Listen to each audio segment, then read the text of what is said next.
And if you're on Facebook right now, feel free to throw a little comment in there. See David Darley, Finding My Comic Relief Classic, which I don't know what I said. I must have messed up somewhere. David Darley, FSU table tennis player. Oh, really? Chiming in all the way from Florida. All right. Coast to coast, baby. Space Coast up in here. All right, game 4 about to start. Karin to serve.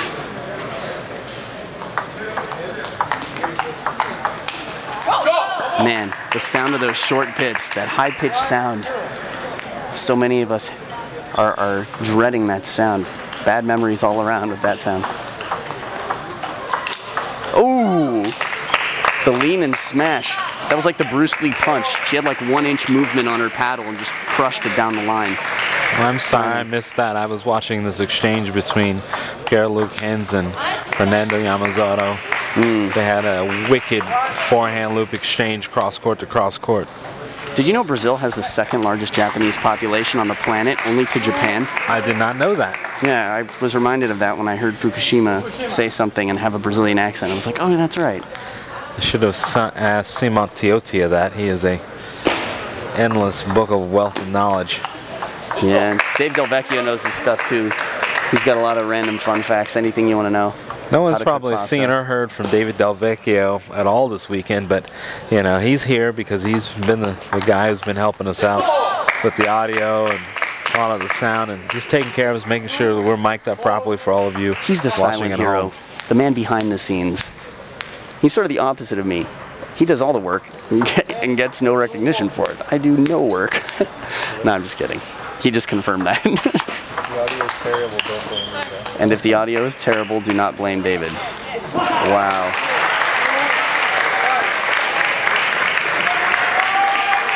Karin off to a good start here. Looks like she's at 5-2 against Sara. Wow. Where's this game? We didn't see this the first 2 games. She's counterattacking. She's powering through. Well, I think that we talked, Willie and I were discussing some of the things, the exchange that goes on during the timeouts and the end of games between coach and player, and maybe someone said she needed to get a little more aggressive. It looks like she's got 2 fellow Brazilians in her corner, coaching her, cheering her on.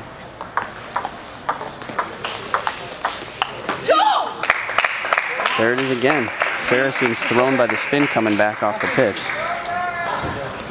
Well, if throwing off the tempo of Hazinski is what she needed to do, then so be it. Anything to get back in the match. It's called winning ugly. I know what you mean. A little bit too well, actually. Just kidding, I don't win. Oh, man.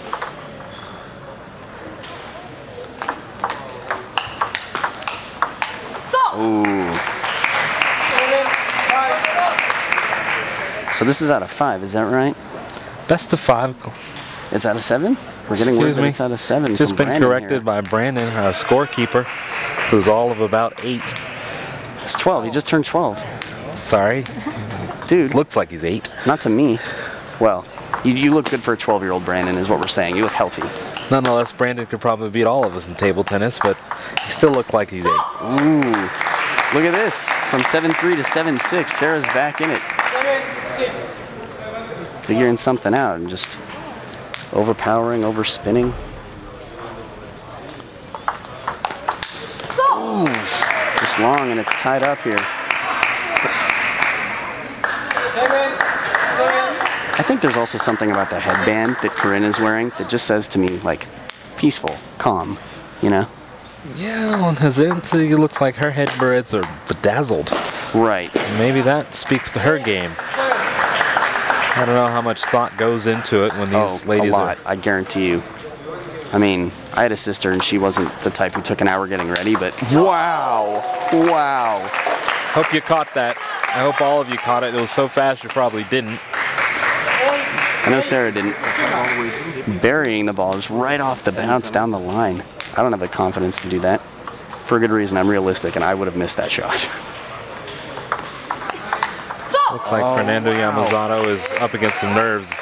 He just dumps the serve into the bottom of the net. He's down 9-3 to Pierre-Hans Luc on table 2.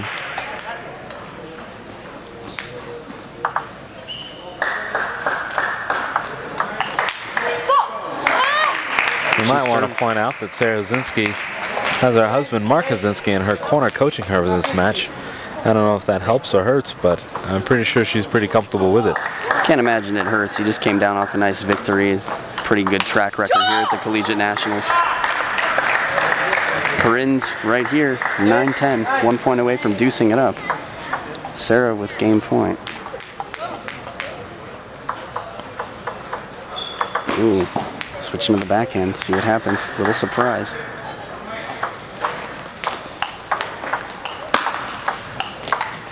Wow. That looked like a true long pips ball to me, folks. Dead and slow and knuckling off the edge of the table. There's just nothing you can do about it. Pipped. UrbanDictionary.com. Pipped. I'm going to put that in there. Oh, looked like she hit her leg before she hit the ball on that. Looks like timeout on table 2. As Johan Lukes collects himself, trying to close out this match versus Fernando Yamazato. Oh, man. Feel the adrenaline on that.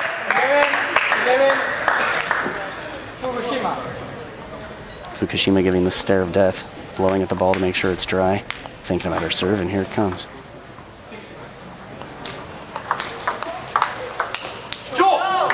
Sara Hazinski tries to open up with a backhand loop, goes long. Maybe she's pressing right now, feeling Karin Fukushima put on a little pressure on her.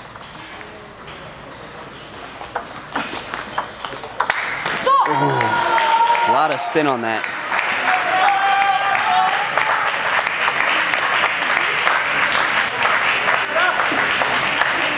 I'm always so impressed with how quickly players know to take their towel break. She's like, oh, multiple of 6, let's go. Just walk right over immediately.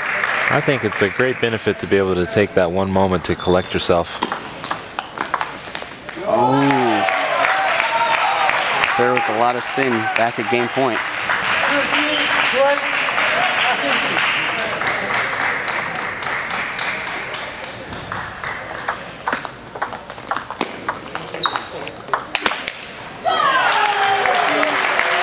And Pierre Hens-Luce closes out Fernando Yamazato 11-7 in the third. He advances to the men's semifinal round.